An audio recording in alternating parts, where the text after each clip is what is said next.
Boa noite a todos, que Jesus nos abençoe, nos fortaleça, que nos encha de paciência para me aturar aqui 1 hora ou 50 minutos.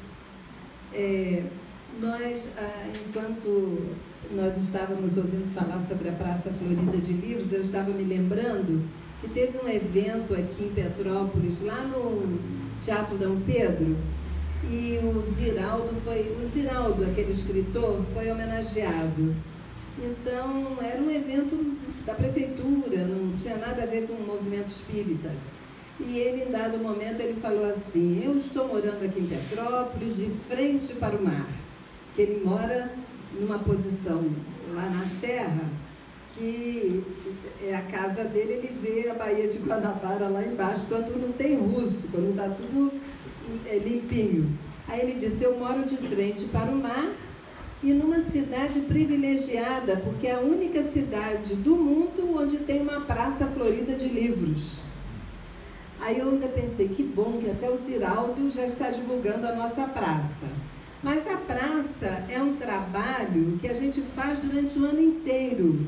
A comissão se reúne durante o ano inteiro para levar essa praça durante o mês de abril.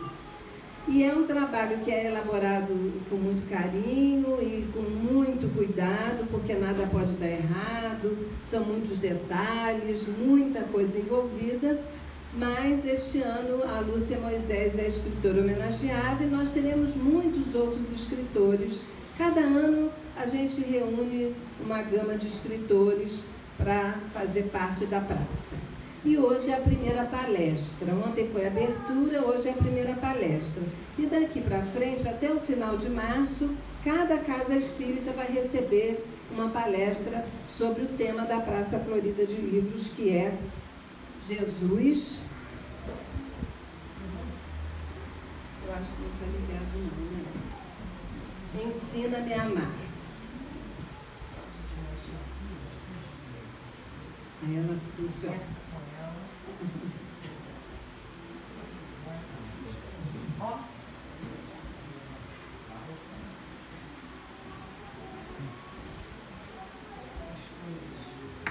Tem que mudar para lá. Agora sim. Jesus ensina-me a amar. É o tema. Obrigada, André. E nós quando observamos esse tema, houve quem gostasse do tema, a maioria gostou quando nós escolhemos, mas houve quem não gostasse. Eu, particularmente, eu gostei, porque é a coisa que eu mais preciso no momento e na minha vida é aprender a amar. E eu acho que foi o grande ensinamento que Jesus veio trazer à Terra, é o ensinamento do amor, e até hoje nós estamos ainda em busca desse amor ensinado pelo Mestre Jesus. E aí a gente fica imaginando aquele filho de carpinteiro numa aldeiazinha lá em Belém, nascendo, e ninguém poderia imaginar que aquela criaturinha teria a tarefa de mudar a história, a tarefa de transformar o mundo como ele veio transformar. E aí a gente fica também pensando que muitos grandes homens, grandes espíritos reencarnam em locais assim, longínquos, afastados, são locais onde não há nem tanto recurso, a escolaridade não é tão grande, não há tanta indústria, tanto conforto, e aquele espírito ali vem para resplandecer em luz. Então, o caso do nosso Mestre Jesus veio e, aproveitando as oportunidades que ele tinha com a própria natureza, passava aqueles ensinamentos tão importantes. E como grande pedagogo, o maior pedagogo de todos eles, ele através das parábolas, contando sempre uma história, deixava a mensagem, e nós até hoje estamos ainda decifrando essas parábolas e encontrando a cada dia na parábola, naquela parábola, um ensinamento novo que nós não havíamos visto ainda. Então é assim que, depois de contar a história, Jesus chamava todos, convidava todos para que pensassem. Em geral, ele falava no reino dos céus, né? Ele iniciava sempre: o reino dos céus é semelhante a determinada coisa. E aí falava no grão de mostarda, ele falou no bom samaritano, e foram as virgens, as 10 virgens, e tantas parábolas, algumas pequeninas, com 2, 3 linhas, quando são escritas, e assim nós vamos aprendendo as belezas que o Cristo veio nos ensinar. E ele veio numa época muito difícil, né? Tanto assim que não houve, nada foi escrito, nada que Jesus falou foi escrito naquela época. Nós sabemos que a escrita, inclusive, era aquela escrita direta, né? Era não a escrita direta que a gente aprende no livro dos médiuns, mas era aquela, as palavras eram uma agarrada, uma pegada na outra, as palavras não eram, eram juntas, todas juntas, e aí tudo era muito difícil, né? A separação das palavras foi se dando depois, a pontuação depois, com a criação da imprensa, e tudo foi muito difícil. A escrita do Evangelho, o primeiro a escrever o Evangelho, que foi Marcos, lá para o ano 50, 60, depois que Jesus tinha passado, é que começaram a escrever os ensinamentos de Jesus. E aí a gente fica vendo que aquele ensinamento tinha realmente algo diferente, porque ele marcava as criaturas de tal maneira que ninguém esquecia. A gente olha os evangelistas, a semelhança de Marcos, Lucas e Mateus, a gente vê a semelhança, a sequência, é como se eles tivessem escrito juntos, e eles escreveram em épocas diferentes, em locais diferentes. As lembranças estavam no ar. Só João tem uma diferença na escrita do Evangelho, apenas João, que tem um outro estilo, mas esses 3 primeiros evangelistas escreveram de uma forma muito semelhante, há muita história parecida, que a gente pode acompanhar em um e em outro, fazer a comparação, com pouquíssimas diferenças, e pensando que foram conhecimentos que eles foram recebendo de alguém que contou, de alguém que falou, não é? Porque eles estavam transmitindo ou lembrando de um fato que aconteceu há muito tempo atrás. A força desse ensinamento era muito grande, era algo tão sério, tão forte, que marcava a criatura que tomava esse conhecimento. E o Espírito de Verdade mesmo tem um trecho que ele fala, né, no Evangelho segundo o Espiritismo, que os cristãos ébrios de amor se atiravam à arena, não é? Porque iam cantando os hinos de hosanas quando iam ser comidos pelos leões. E aí a gente fica vendo a importância desse mestre, desses ensinamentos, tudo que ele veio nos trazer, principalmente falando do amor. E nós, hoje, quando vimos para cá, eu estava até comentando com o Flávio, que eu vim muito disposta, não sei porquê, a falar alguma coisa sobre esse amor de Jesus, mas também na família. Porque eu vou contar uma coisa particular para vocês. Eu sou neta de uma senhora que eu não lembro dela. Eu não lembro porque ela desencarnou, eu era muito pequena, não lembro. Mas ela me carregou, ela me aconchegou, e eu sei, né? Tenho lá colherinha, coisas que eram ainda do enxoval dela, que naquela época era de prata, né? É de prata, porque naquele tempo os talheres eram de prata. E eu ainda fiquei com alguma coisinha assim que sobrou para mim. Mas essa criatura, naquela época, 1800 e alguma coisa, ela constituiu a família dela com um rapaz, ela se chamava Francisco e o rapaz se chamava Antônio. Mas, com o passar do tempo, ela tinha lá todos os seus filhos, vários filhos, porque naquela época também os casais tinham muitos filhos, não havia anticoncepcional, e todos tinham muitos filhos. E ela, com muitos filhos, quando nasceu o último filho, que foi o meu pai, o caçula, eles descobriram que o meu avô, no caso o esposo dela, estava com hanseníase, uma doença que na época era algo terrível.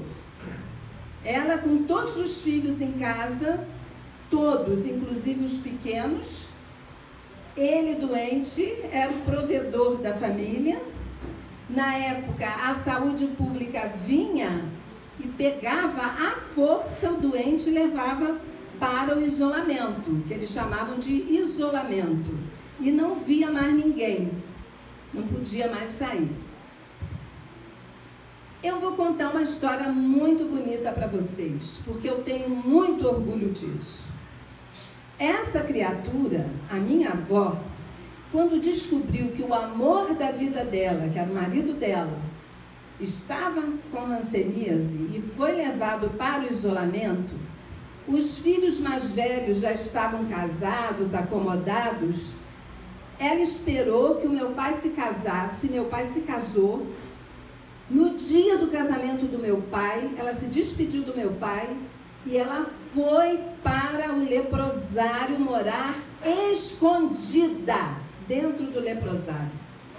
E ela morou escondida dentro do leprosário de Venda das Pedras. Quando a gente vai para Cabo Frio e passa lá, até que meu avô desencarnasse, porque ela foi cuidar dele. E ela nunca teve hanseníase, ela viveu no meio dos doentes, escondida, dormia lá, cuidava dele, nunca teve hanseníase. Uma prova de um amor profundo por um homem, pelo marido, pelo esposo, que ela amava profundamente e ele também a amava profundamente. A distância dele para ela, ele morreria mais rapidamente. E ela também. Então ela se desincumbiu do último filho que precisava se casar e foi para lá. Quando ele desencarnou, ela saiu de lá.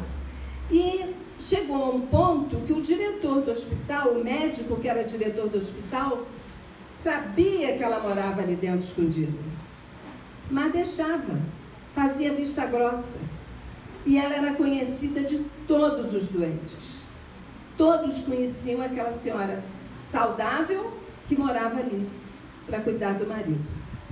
Então, eu acho que diante de uma criatura que fez esse sacrifício numa época onde o hanseniano só não usava a catraca, porque já tinham tirado a catraca, mas era como se tivesse uma catraca.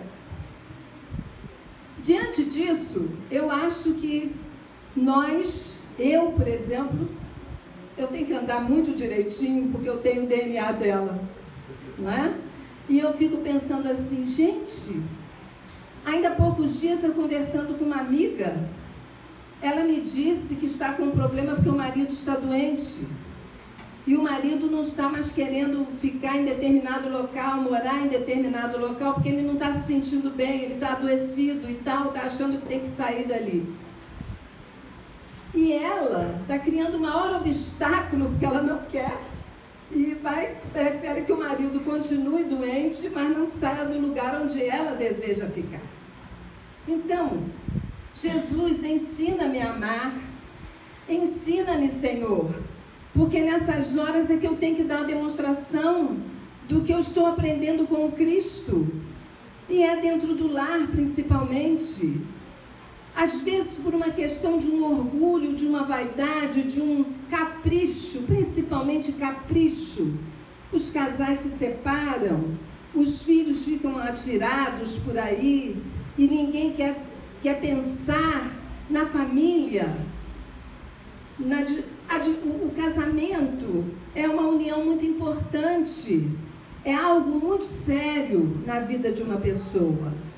E somente está lá no Evangelho segundo o Espiritismo, quando a gente vê que não vai dar certo mesmo, vai haver algo muito pior adiante, vai haver uma morte, vai haver um problema grave, o compromisso vai até piorar, então se separe, é melhor. Mas caso contrário, por causa de bobagens, de doença, disso, porque está me dando muito trabalho, porque é muito chato, porque fulano não... Ele gosta de jogar futebol toda sexta-feira. E o que tem isso? Jogar o futebol dele? Não é? Joga seu futebol, mas volta para casa. De segunda a segunda. Não é? Mas fica com a gente durante a semana. Às vezes a pessoa é excelente, mas gosta de jogar futebol, então cria um caso enorme. A mesma coisa é o homem com a mulher, porque aí eu estou falando do homem, mas o homem também às vezes implica com a mulher por uma bobagem, não é? Porque ela vai muito ao centro espírita. Ela não leva a cama para lá, é o que falam, né? Leva a cama para lá. Mas não é, então tá ótimo, tá indo ao centro espírita, tem hora de ir, tem hora de voltar. Tá indo lá aprender a se melhorar, etc. Então, eu acho que essas coisas... Nós precisamos sair um pouco da teoria. Nós temos muita teoria nos livros, mas precisamos ir para a vida prática, não é? Precisamos ir para a vida prática da doutrina, do dia a dia, da convivência com os filhos, com a família, com sogra, com sogro. A mesma coisa é sogra. Ai, meu Deus, essa palavra tem um estigma. As sogras maravilhosas, não é? A minha mãe foi uma sogra muito boa. Ela, graças a Deus, ela foi uma sogra ótima. E eu aí procuro fazer o que ela fazia, para não ser tão ruim. Mas sogra, sogro, às vezes a pessoa só em dizer que a sogra já fica com o pé atrás, às vezes é uma pessoa maravilhosa, é uma segunda mãe. Não é? E se não é tão boa, a gente finge que é e vai tocando. Mas não vai criar um problema com o filho ou com a filha, porque a mãe não é tão boa como deveria ser. Então, Jesus ensina-me a amar nessas circunstâncias todas, que são as circunstâncias da vida, que nós precisamos dar o exemplo. Aí a gente fica sendo um espírita muito teórico, que sabe tudo do livro dos espíritos, tem a literatura espírita lá na estante, e lê, e estuda, e não exemplifica. Na hora do exemplo, nós fazemos como todo mundo faz, as pessoas que não têm conhecimento da doutrina espírita agem assim. Então, se eu tenho esse conhecimento, a minha atitude precisa ser uma atitude um pouco melhor. Então, nós vamos ver que está lá no Evangelho segundo o Espiritismo, o amor resume a doutrina de Jesus inteira. É o amor. Jesus, de ponta a ponta, ele está sempre falando no amor. É o resumo da doutrina. Em sua origem, o homem só tem instintos. Todos nós sabemos que os nossos instintos são exacerbados. E na nossa origem primitiva, era só instinto. Mas há uma lei chamada lei de progresso. E essa lei de progresso vai nos auxiliando com o passar do tempo para que nós evoluamos, cresçamos. E então, o instinto mais avançado e modificado está lá no Evangelho segundo o Espiritismo, passa a ser sensação. E isso está no capítulo 11 do Evangelho segundo o Espiritismo, no item de 8, nos itens de 8 a 10. E ainda continua: quanto mais instruído, mais esclarecido e purificado, o homem passa a ter sentimentos. E é isso que nós estamos buscando. Aí eu converso com um espírita que me diz assim: eu tenho muita história para contar, porque primeiro que eu nasci dentro do centro espírita, e segundo que eu gosto de contar causo. Eu não sou mineira, não, adoro um causo. Então, o que acontece? A gente conversa com o espírito e diz assim: fulano, domingo nós vamos fazer uma visita, vamos falar novamente no leprosário. Vamos fazer uma visita ao leprosário. Aí a pessoa diz assim: ah, não vou não. Eu posso ir a outro lugar, mas lá eu não sei, eu ainda não tenho coragem de apertar a mão de um ranceniano. Gente, eu já escutei muito isso. Aí a gente vê que a pessoa ainda está numa fase que ainda não desenvolveu os seus sentimentos. É uma pessoa intelectualizada, é uma pessoa que lê muito, que conhece muito a doutrina, mas os sentimentos ainda não conseguiu desenvolver. É aquela pessoa que vê dentro da casa espírita, às vezes uma criança passa correndo, uma criança sai correndo da sala de aula do evangelho, agarra a criança e sacode a criança, né? Aí disfarça, mas é aquela que não tem paciência, não trabalha, nem todo mundo gosta de criança, mas pelo menos tem que ter um pouco de paciência, um pouco de fino trato, não é? De treino para aprender a lidar com as crianças, que são aqueles pequeninos que Jesus disse que nós deveríamos ser como eles. Vinde a minhas criancinhas. E continuando aqui, e o ponto delicado do sentimento é o amor. Não o amor no sentido vulgar do termo, mas esse sol interior que condensa e reúne em seu ardente foco todas as aspirações e todas as revelações sobre-humanas. Então, o ponto delicado de tudo isso é o amor. Não esse amor que a gente fala, é esse amor vulgar que tem no mundo. É o amor sublime. Esse amor que nós precisamos aprender a desenvolver incondicional, desinteressado. O amor de servir sem desejar ser servido. É porque nós, às vezes, ficamos vendo, há pessoas, por exemplo, que vão à casa espírita e chegam lá e gostam de receber o passe pelas mãos de determinada pessoa. Agora, isso já é mais difícil acontecer, porque há uma rotatividade e tal, mas quando eu era menor, eu via certas pessoas que ficavam esperando a cadeira daquela pessoa desocupar para ir lá e se sentar naquela cadeira. Aí a pessoa ia e esperava aquela pessoa. Aí sentava lá naquela cadeira. E o interesse dela era o passe com aquele, porque achava que aquele passe era mais forte, era melhor. E aí tomava só, recebia o passe daquela pessoa. E depois ficava de agrado com aquela pessoa, e levava presentinho, e queria agradar. E não é isso. A casa espírita não tem esse tipo de troca. Nós não temos isso na casa espírita. Não devemos ter. Aqui todo mundo é igual, todo mundo é tratado igual, todo mundo é recebido igual, e nós não podemos ter eu vou chamar fulano para ir à minha casa no meu aniversário, que ele tem uma casa grande, com piscina, aí quando ele fizer uma festa lá, ele me chama também, e eu vou para a casa dele grande, com piscina. Não é isso, esses interesses são mesquinhos, mas, meus irmãos, há pessoas que são assim, infelizmente. que agradam mais a um do que a outro, com interesse do que o outro possa me oferecer. Aí eu agrado. Se o outro não tem nada para oferecer, não agrado. E aí a gente fica vendo que a própria ambiência da casa muda quando nós estamos com muitas pessoas nessa sintonia.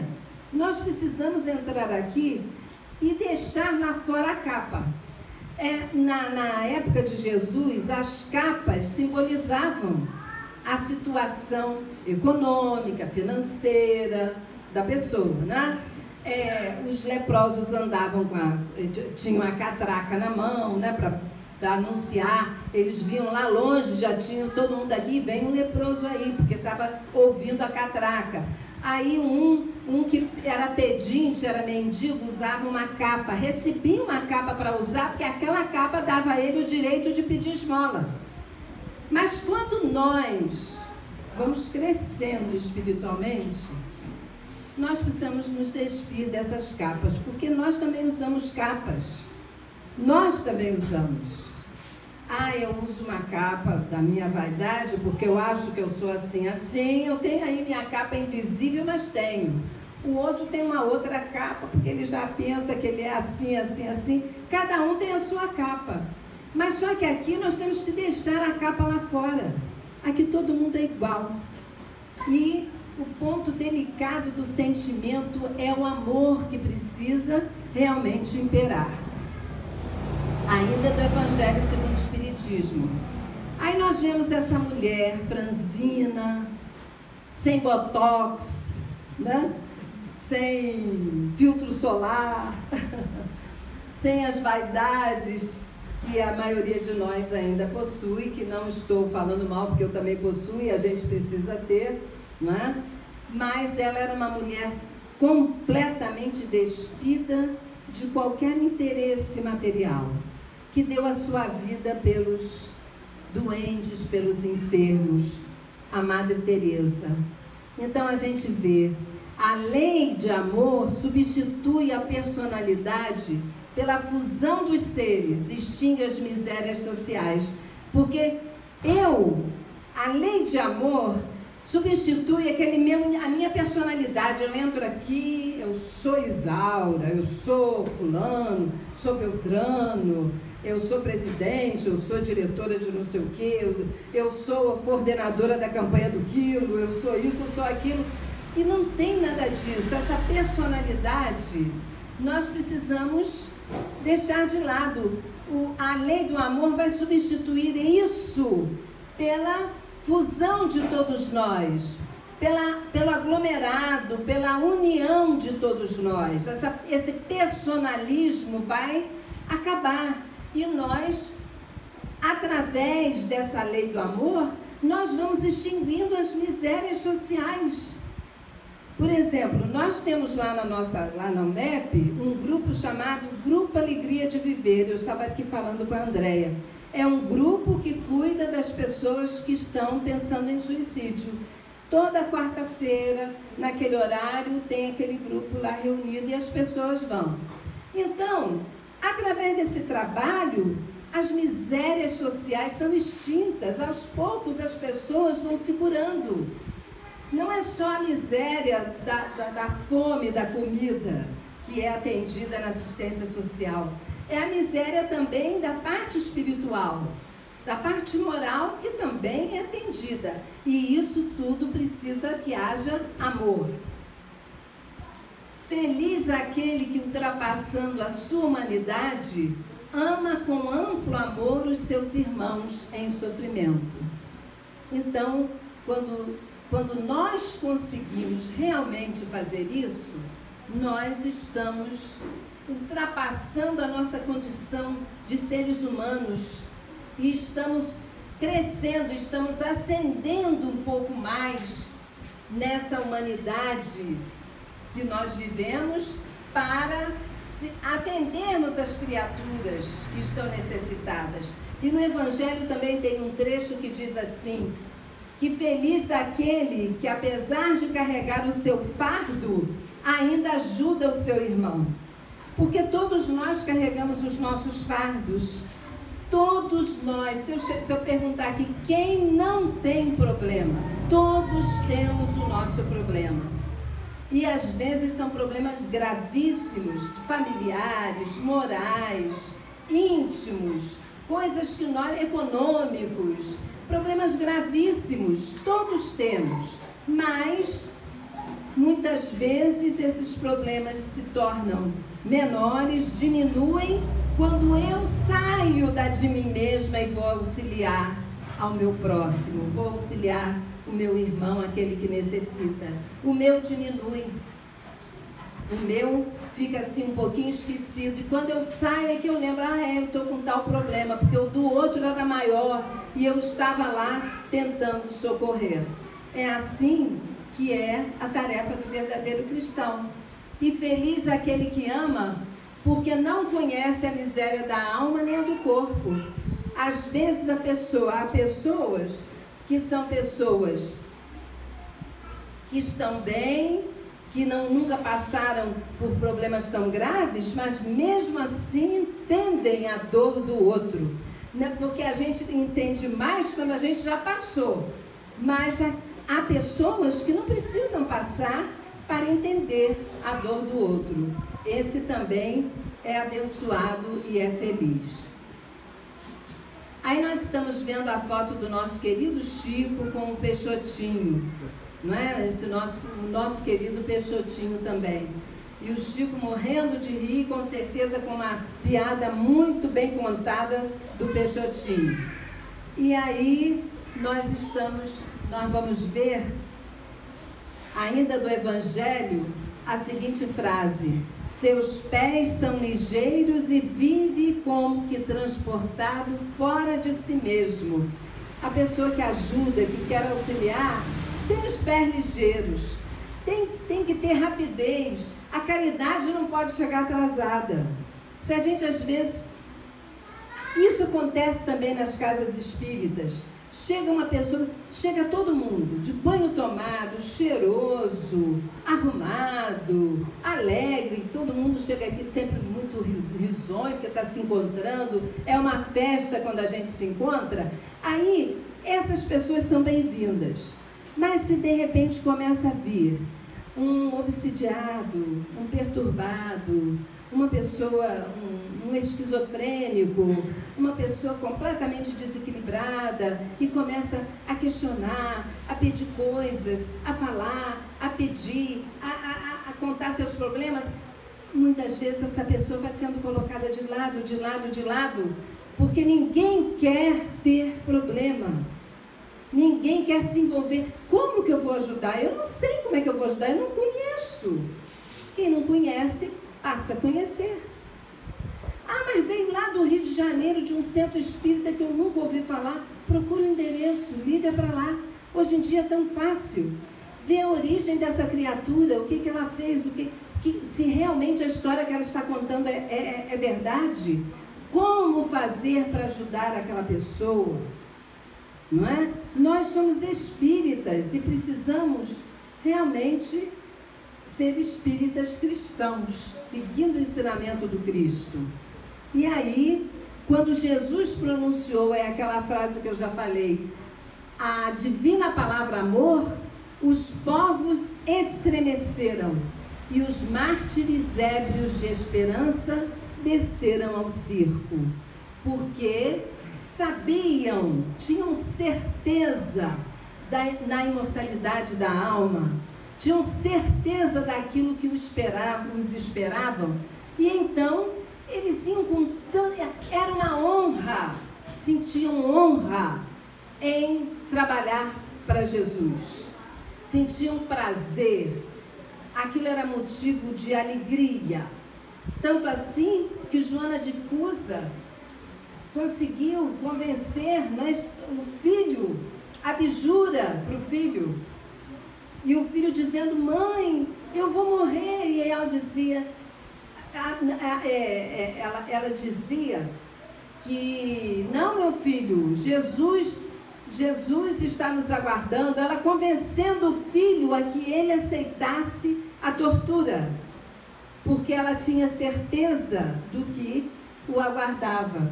E a gente, hoje em dia, se escuta falar, isso aqui é uma coisa que eu vou falar, mas não tenho certeza, mas eu ouvi de uma pessoa que era muito, uma pessoa dentro do movimento espírita, de muita credibilidade, que o filho de Joana, porque Joana é o mentor espiritual do nosso querido Divaldo, e o Nilson Pereira é o filho da Joana.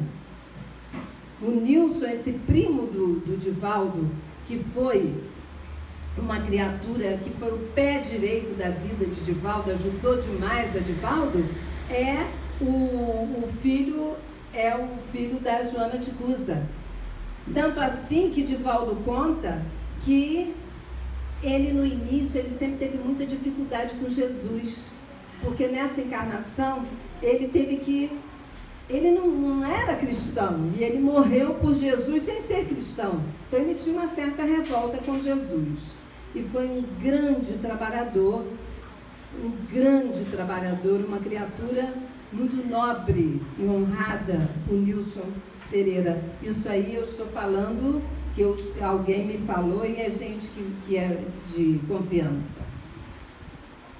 E então, nós mais uma vez aqui vendo o nosso querido Chico, com o seu cachorrinho. A fim de avançar para a meta, é preciso vencer os instintos, em proveito dos sentimentos, isto é, aperfeiçoar estes últimos, aperfeiçoar os sentimentos, sufocando os germes latentes da matéria. Então, se eu quero avançar espiritualmente, os instintos são muito importantes e necessários, mas eu tenho que ir fazendo com que esses instintos também progridam, evoluam. Isso é importante para a minha evolução espiritual. É então que, compreendendo a lei de amor que liga todos os seres, nela buscareis os suaves gozos da alma, que são o prelúdio das alegrias celestes. Compreendendo a lei de amor, é que nós vamos buscar esses gozos da alma, não a preocupação, aquela preocupação a preocupação às vezes é tão grande com as coisas materiais que não nos importa puxar o tapete de alguém para eu me dar bem, não me importa uma falcatrua para eu ter vantagem, tirar vantagem. Muitas vezes a minha preocupação com a matéria é tão grande que eu não me importo, eu atropelo. Agora, quando eu compreendi a lei de amor, a alegria está nas pequenas coisas. A alegria está em, muitas vezes, receber um cafezinho quentinho de alguém que nos oferece, porque não tem nada para oferecer em casa, para agradecer a visita feita, e aquele café é o melhor dos cafés. É valorizar as coisas simples, não constrangermos as criaturas, muitas vezes, com a nossa empáfia, com a nossa prepotência, mostrando que nós somos mais do que realmente somos, porque não somos. Então, essa lei de amor, ela precisa ser trabalhada na pureza do sorriso da criança, no amor aos animais, na singeleza de uma família que procura conversar e dialogar nas horas difíceis, sem gritos e sem confusões. Dialogar, sentar para conversar e tentar resolver, porque nós não somos descartáveis. E nós, às vezes, tratamos o outro como se o outro fosse descartável. Enquanto eu estou tirando proveito dele, eu trato bem. Agora já não ligo mais, porque eu me lembro bem, num período que eu ocupei uma função aqui dentro da Secretaria de Educação de Petrópolis, que era uma função mais alta. Eu era tratada a pão de ló, onde eu ia, todo mundo, os professores, aquela gente toda atrás de mim. Eu me aposentei. Quando eu entrei lá na primeira vez primeiro dia que eu me aposentei, que eu entrei, Alguns me trataram muito bem, mas outros olhavam assim para mim, parecia que nem me conheciam, porque eu já não tinha mais a força na caneta, minha caneta não valia mais nada, eu era uma aposentada. Então, a gente descarta as pessoas, às vezes são anos e anos de convívio, agora para mim já não serve mais, eu jogo para lá. Não é assim. Nós temos que ver o íntimo, de coração para coração, de espírito para espírito.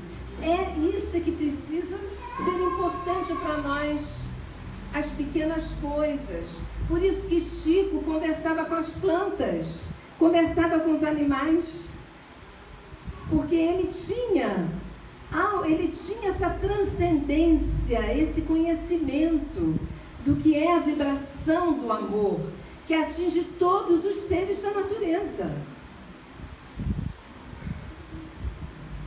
Essa mensagem é de Lázaro, do Evangelho.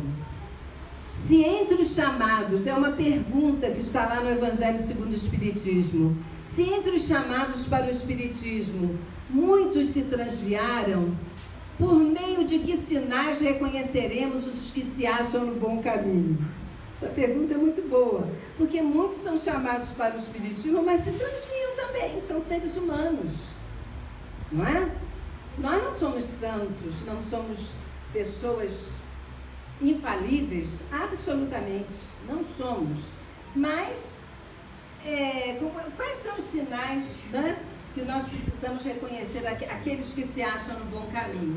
E a resposta: pelos princípios da verdadeira caridade que eles professarão e ensinarão, pelo número de aflitos a que levem consolo, pelo seu amor ao próximo, pela sua abnegação, pelo seu desinteresse pessoal, finalmente, pelo triunfo de seus princípios, porque Deus quer o triunfo da sua lei. Os que seguem a sua lei são os seus eleitos, e ele lhes dará a vitória.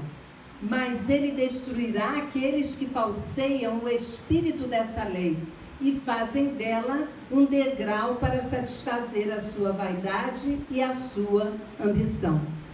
Então, pelos princípios da verdadeira caridade, né? Como entendia Jesus, a pergunta 886 do Livro dos Espíritos, né? É a beneficência, indulgência e perdão, não é? Isso aí, quando nós temos benevolência, indulgência e perdão, nós estamos praticando a verdadeira caridade, pelo consolo que a gente leva aos aflitos. Aí eu lembro que há muitos anos atrás, há mais de 30 anos, o Raul Teixeira fez uma palestra e ele dizia assim, ele disse assim na palestra dele: não demorará o dia que nós, na Casa Espírita, vamos precisar separar a bolsa de alimento para os trabalhadores espíritas. Não apenas para os necessitados, mas também para os trabalhadores da casa, para alguns trabalhadores. E o tempo veio passando, as crises vieram. E aí é outra coisa que nós precisamos ter atenção na Casa Espírita. Porque às vezes a gente está muito preocupado em atender o irmão lá fora, o necessitado que bate, e o nosso companheiro está sentado ao nosso lado, mas não está contando que ele está desempregado, que ele não tem como pagar o aluguel esse mês, que tem doença em casa, ele não conta. E aí ele está passando privação e nós estamos ajudando aquele lá de fora. Vamos ajudar o lá de fora, mas precisamos ter olhos para observar-nos entre nós. Quem está precisando aqui? Quem está passando por está desempregado? Será? Não vou expor o nosso companheiro em público. Vamos conversar em particular, procurar saber. Está tudo bem com você? Está tudo certinho? Se nós formos ajudar o nosso irmão, vamos ajudar de modo que ninguém... Tem que ser uma coisa anônima. Lá na UMEP, há 3 anos nós criamos, 4 anos atrás, 4 ou 5, o Grupo das Pequenas Alegrias, que a gente chama. Esse Grupo das Pequenas Alegrias é para atender os trabalhadores. Então, nós fazemos assim, tem um trabalhador que, por exemplo, teve um trabalhador que precisou fazer uma cirurgia, e era uma cirurgia, ele não tinha, era urgente, ele não tinha como pagar e não tinha plano de saúde. Aí a gente soube, o Grupo das Pequenas Alegrias dá um jeitinho de mandar, de entregar a pessoa, não entrega, não, paga, vai lá, manda, trata tudo e paga, entendeu? A gente faz assim, o grupo se reúne e paga, mas o grupo também não fica sabendo quem é que vai receber. Tem só 2 pessoas que ficam sabendo, são os responsáveis pelo grupo, para não humilhar quem vai receber. É uma coisa muito bem feita, de modo, nós tivemos, por exemplo, pessoas que não estavam frequentando a casa porque não tinham como pagar passagem. Aí alguém chegou e falou, olha, não, fulana não está pagando, não está vindo porque não tem como pagar passagem. Aí a gente vai lá, compra aquele cartão, né? Compra aquele cartão e entrega a pessoa, e a pessoa recebe por uma outra pessoa, porque são 2 responsáveis. Um compra, o outro entrega. Ninguém fica sabendo que ela está indo à casa com a passagem assim, sem humilhar. Tem um regulamento, grupo, é bem interessante. É uma maneira de praticar a caridade e de auxiliar a todos, porque nós todos precisamos um dia da caridade alheia.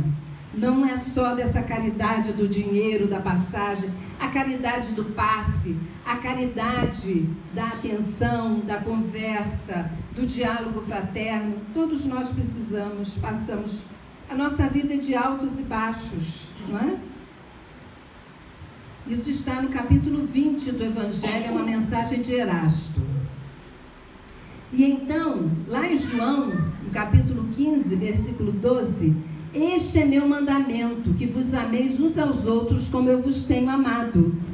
Jesus falando, que vos ameis uns aos outros como eu vos tenho amado. Aí veio o Espírito de verdade e disse, espíritas, amai-vos, este o primeiro ensinamento, instruí-vos, este o segundo. Antes da instrução está o amor. Espíritas, amai-vos, é o primeiro mandamento. Instruí-vos, este o segundo. Em verdade vos digo, os que carregam seus fardos, eu também já falei isso aqui, e assistem os seus irmãos, são meus bens amados. Eu tenho meus problemas, mas vou ajudar o outro. Agora, eu queria, rapidamente...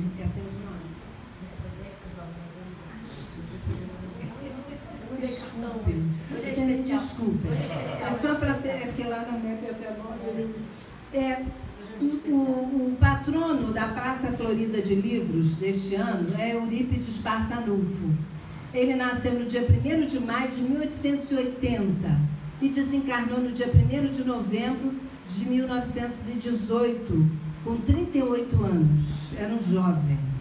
Só que com 38 anos de existência, essa criatura deixou um rastro de amor na Terra.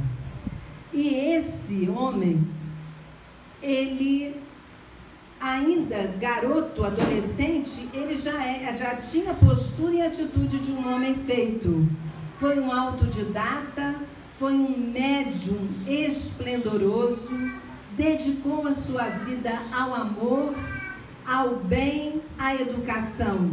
E trabalhou em benefício das criaturas, orientado diretamente por Dr. Bezerra de Menezes, por Vicente de Paula, que eram seus mentores espirituais, diretos. Dr. Bezerra trabalhava no receituário com ele, diretamente, diariamente. Tal a envergadura espiritual deste homem. Naquela época, ele desencarnou em 1918, não foi? Este colégio é o Colégio Allan Kardec, lá de Sacramento. Eu acredito que alguns aqui conheçam. Esse colégio, obra de Eurípides Barçanufo.